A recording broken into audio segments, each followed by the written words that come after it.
Notre invité, c'est à 8h30, quasiment 8h30 ce matin, Guillaume Kasbarian, ministre de la fonction publique, de la simplification et de la transformation de l'action publique. Merci beaucoup d'être ce matin avec nous et bienvenue à vous. Il y a quelques minutes, Maude Bréjon, porte-parole du gouvernement, a déclaré chez nos confrères de France 2 que la volonté du Premier ministre n'était pas d'appliquer le 49.3, mais que ce serait discuté en Conseil des ministres ce midi.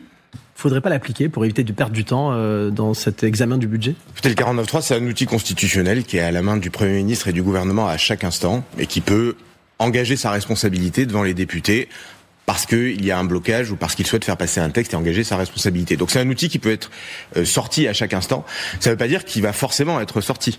Il faut qu'il y ait effectivement... Oui, le Premier ministre ne l'écarte pas. Il le disait d'ailleurs dans le JDD ce week-end. Exactement. Donc il n'est pas écarté par principe puisque c'est un outil constitutionnel. C'est très impopulaire. Possible. Vous l'avez suivi. Mais en même temps, c'est pas qu'une question de popularité. C'est que moi je souhaite et le gouvernement souhaite que les débats aient lieu à l'Assemblée nationale, que chacun prenne ses responsabilités, présente des amendements, les vote et montre quelle est la copie de l'Assemblée nationale et s'exprime sur le sujet. Donc moi je suis pour la responsabilisation et la responsabilité des parlementaires et donc nous sommes dans une démarche où on laisse le débat se faire à l'Assemblée nationale, les parlementaires, les députés adoptent ou pas des amendements, présentent une copie et ensuite la votent ou pas. Mais voilà, et donc le 49.3 reste une possibilité, un outil qui est à chaque instant possible sur le texte, mais la volonté du gouvernement est de laisser le débat se faire à l'Assemblée nationale. On a bien vu hier, la journée a très mal commencé pour le gouvernement, avec, vous avez pris une veste, si je puis dire, avec cet amendement qui a été voté en commission. On est en train d'assister à une redite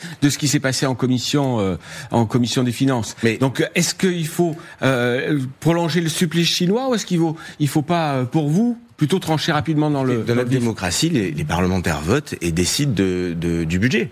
Et donc, effectivement, la semaine dernière, il y a eu toute une série d'amendements complètement délirants qui ont été adoptés par la Commission des finances. Et à la fin des fins, on a eu une énumération complètement loufoque de taxes qui ont été ajoutées à hauteur de 60 milliards d'euros d'impôts supplémentaires, comme l'a d'ailleurs dit le président de la Commission des finances.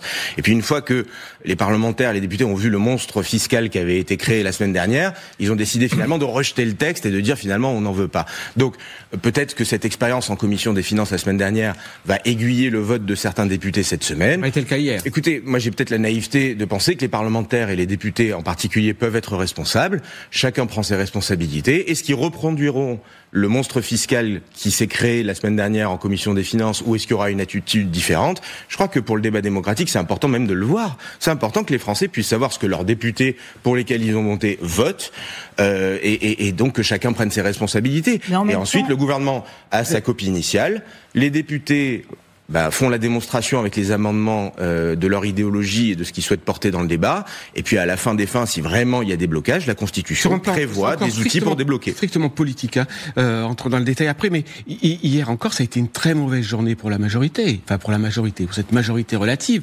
Vous avez perdu une vice-présidence. Pourquoi ? Parce que votre camp s'est une nouvelle fois déchiré. Alors, est-ce que c'est pas l'occasion ou est-ce qu'on prolonge le déchirement, ou est-ce que c'est pas l'occasion par le 49.3 de solidifier ce bloc central qui aujourd'hui, je suis désolé, mais le constat c'est qu'il est fracturé, déjà fracturé. Mais tout le monde a conscience que cette assemblée est de toute façon fracturée. Depuis les dernières élections législatives, tout le monde a bien compris qu'il n'y avait pas de majorité absolue, qu'il y avait une majorité relative très relative, et que le Parlement, en tout cas l'Assemblée nationale, était très morcelé.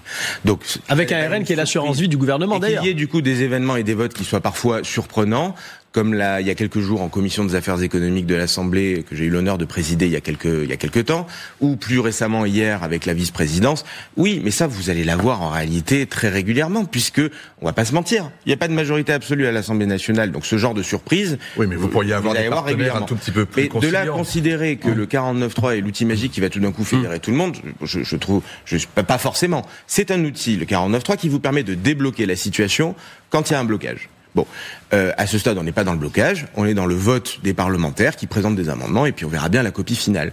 Voilà. Mais qu'il y ait des soubresauts à l'Assemblée nationale, personne va feindre la surprise connaissant la nature de l'Assemblée nationale. C'est quelque chose qu'on va vivre encore longtemps. Le 49.3 permettrait quand même d'aller plus vite parce qu'en ce moment, on voit bien que la conjoncture économique elle est en train de se dégrader. On voit les défaillances d'entreprises. On voit que les acteurs économiques, ils ont besoin de cette stabilité. Ils ont besoin de savoir où ils vont. Les patrons maintenant avec les taxes, etc. Donc, ça serait aussi un moyen d'aller plus vite. Et on a les agences notation Moody's à la fin de la semaine qui va nous noter. Donc, la dette qui peut, notre façon d'emprunter qui peut encore être dégradée. Tout ça, ça permettrait quand même même de dire voilà où on en est et maintenant on avance. Je suis ravi de vous voir tous des grands défenseurs du 49.3.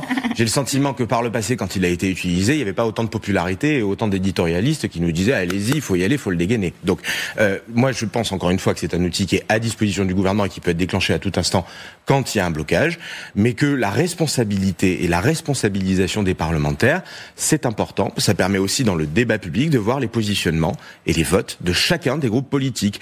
Et donc chacun ensuite assume son vote. C'est ça la démocratie, c'est aussi le vote. Donc il faut laisser faire ce débat. Et ensuite, rassurez-vous, et rassurons aussi les acteurs économiques, il y a l'Assemblée nationale, mais il y a le Sénat.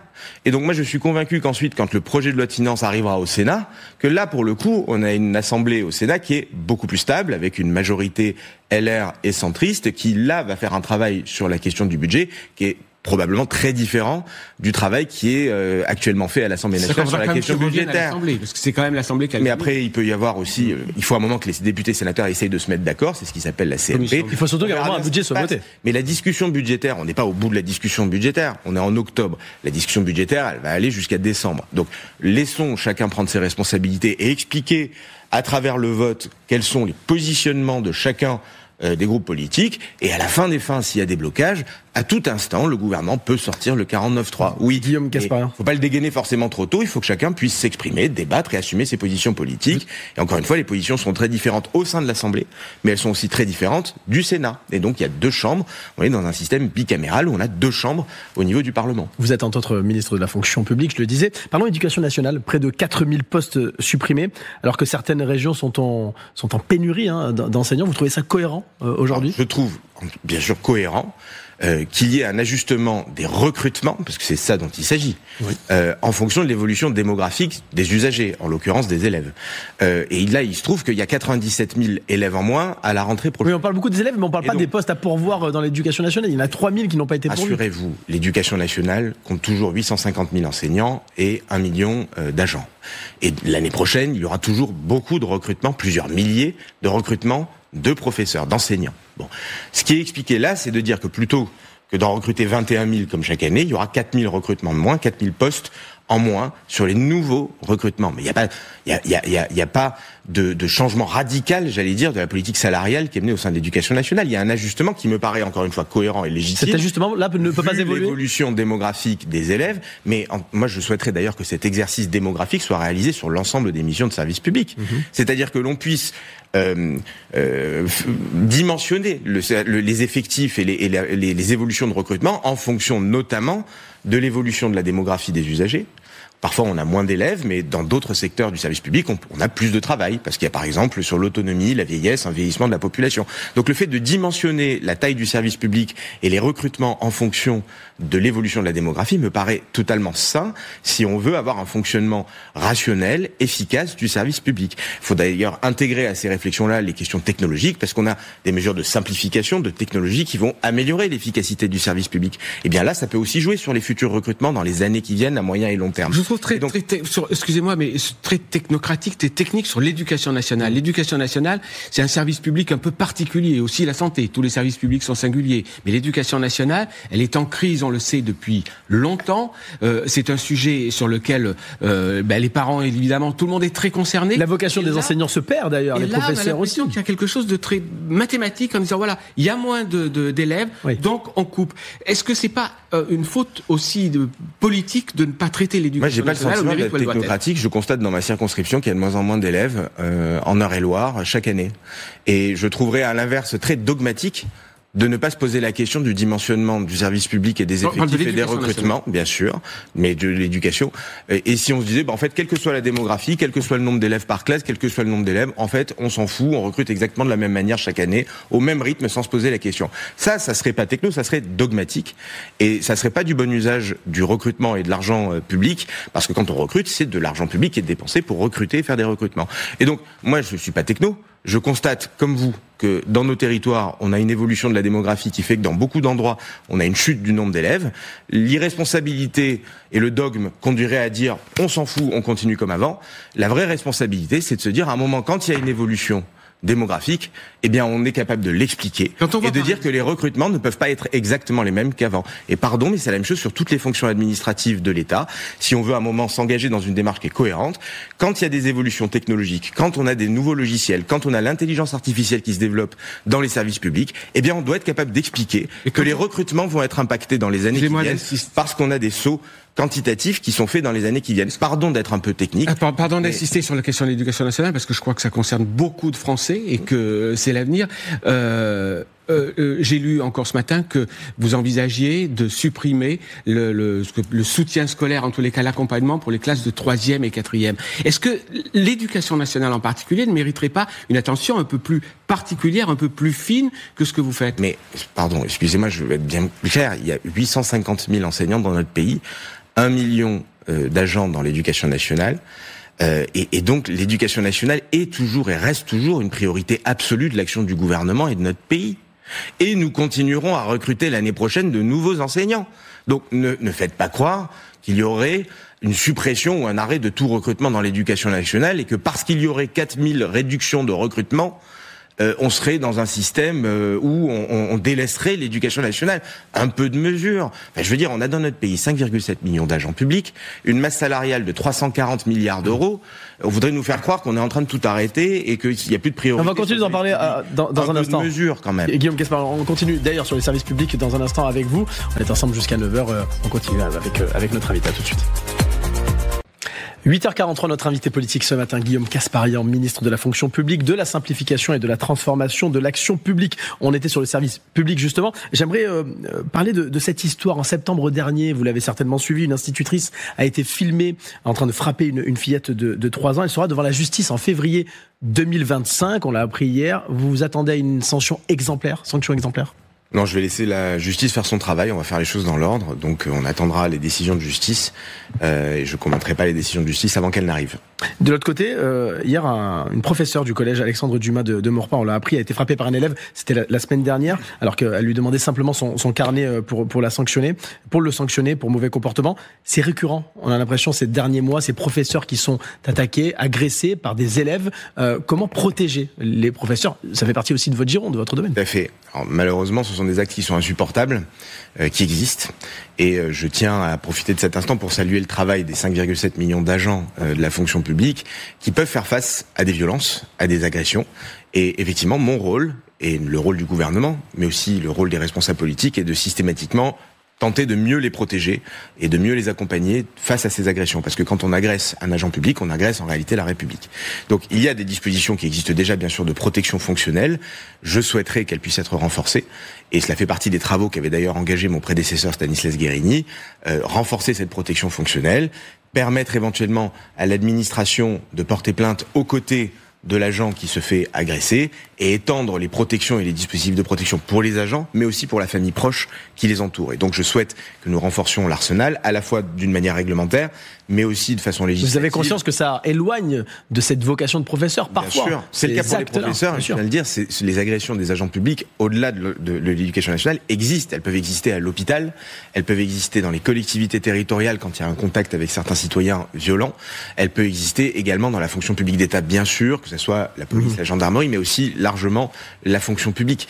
Et donc moi, à chaque fois, ce sont des drames qui me touchent, qui m'horripilent, et sur lesquels je vous dis ma totale fermeté à condamner systématiquement, à être auprès des agents qui sont victimes de ces agressions, et à tout faire à travers les décrets et à travers les lois pour mieux protéger encore demain les agents de la fonction publique, mais aussi leur entourage et leur famille. C'est le rôle du ministre de la fonction publique, c'est mon rôle, et je le tiendrai bien évidemment avec beaucoup de fermeté, beaucoup de vigueur. Oui, vous avez parlé de votre prédécesseur Stanislas Guerini. Est-ce que vous allez reprendre la réforme qu'il avait engagée? Parce que les syndicats sont taqués, justement, ils aimeraient, syndicats de fonctionnaires, savoir ce que vous comptez faire, parce qu'il y avait pas mal de mesures qui les inquiétaient, la rémunération au mérite, la suppression des catégories ABC, les licenciements qui seraient facilités. Alors qu'est-ce que vous leur répondez? Mon prédécesseur avait fait beaucoup de belles choses sur la question de la fonction publique et avait amorcé des chantiers de transformation. On vient de parler de la protection fonctionnelle des agents. Je pourrais aussi vous vous parler du logement, sur lequel Stanislas Guerini avait travaillé en lien avec David Amiel, parlementaire, sur une amélioration du logement des fonctionnaires pour faciliter l'accès au logement des agents. Ce sont des sujets sur lesquels, oui, je souhaite les faire prospérer, notamment ceux-là. Et sur les autres et sur lesquels je l'ai mis à l'ordre du jour de l'agenda social que j'ai proposé à l'ensemble des syndicats que j'ai reçus à mon ministère. Il y a aussi d'autres chantiers intéressants, la rémunération au mérite. Je souhaite qu'on puisse concerter sur la question du mérite. Il y a la question aussi du licenciement pour faute, pour insuffisance, qui était un des chantiers qu'avait amorcé Stanislas Guerini. Sur tous ces chantiers-là de réforme, je souhaite en tout cas les mettre à l'ordre du jour de l'agenda social, concerter avec les syndicats et voir comment on les fait prospérer chacun d'entre eux. C'est-à-dire que sur la question de la protection fonctionnelle, on va avoir un véhicule qui va permettre de le faire prospérer. Sur la question du logement des fonctionnaires, on aura une proposition de loi de David Amiel qui permettra de le faire prospérer. Sur les autres sujets, on avancera doucement mais sûrement sur chacun de ces chantiers de réforme structurelle de la fonction publique, mais l'ambition réformiste est intacte. Et les hausses de salaire, vous comptez les faire ou pas? Alors, on est en discussion bien sûr sur la question salariale. Mon prédécesseur avait fait une belle augmentation du point d'indice à l'époque. Nous sommes dans un contexte budgétaire qui est un petit peu différent. Donc sur la question salariale, nous sommes en discussion avec les syndicats toujours, mais nous avons des contraintes budgétaires qui sont très fortes. Et donc nous avons besoin de nous poser pour en discuter, mais être responsables budgétairement dans le contexte actuel. Monsieur le ministre, vous êtes d'origine arménienne et en tant que député, vous vous êtes longtemps battu au sein de précisément de l'association France-Arménie. Le ministre des Armées, avant-hier soir, Darius Rochebin, a beaucoup insisté sur le fait que notre préoccupation, c'était évidemment l'Ukraine, la Moldavie, mais l'Arménie aussi, en estimant qu'on avait renforcé notre relation de défense avec l'Arménie. Est-ce que vous estimez que c'est suffisant, qu'on est allé suffisamment loin, est-ce que l'Arménie est encore en danger aujourd'hui, selon vous? L'Arménie est toujours en danger, évidemment, parce qu'elle fait face à une agression de l'Azerbaïdjan voisine assez récurrente, avec des velléités expansionnistes de l'Azerbaïdjan qui sont très fortes. Et la France se tient aux côtés de l'Arménie, et elle est probablement le seul pays de l'Europe, et j'allais même dire le seul pays occidental qui se tient aussi proche de l'Arménie, et pas que dans les mots. Elle le fait aussi à travers un soutien de coopération très dynamique. Elle le fait avec des livraisons d'équipements de défense, et elle est, je crois, le seul pays européen à livrer des équipements de défense, et je salue l'action de Monsieur Lecornu, mais aussi de tous ceux qui ont œuvré à ce que la France renforce son partenariat stratégique et la défense de ce petit pays qui est entouré de beaucoup d'ennemis et qui est en danger et qui partage beaucoup de valeurs avec nous, à commencer par la démocratie. Et donc je serai bien sûr toujours aux côtés des Arméniens, comme l'est le gouvernement, comme l'a toujours été la France. Et encore une fois, elle est probablement le pays européen le plus en pointe sur un soutien important. Et j'espère que ça continuera. En tout cas, je ferai tout pour que ça continue. Merci Guillaume Kasbarian d'être venu aujourd'hui dans le 6-9. Merci. Invité de 8h30 face aux experts.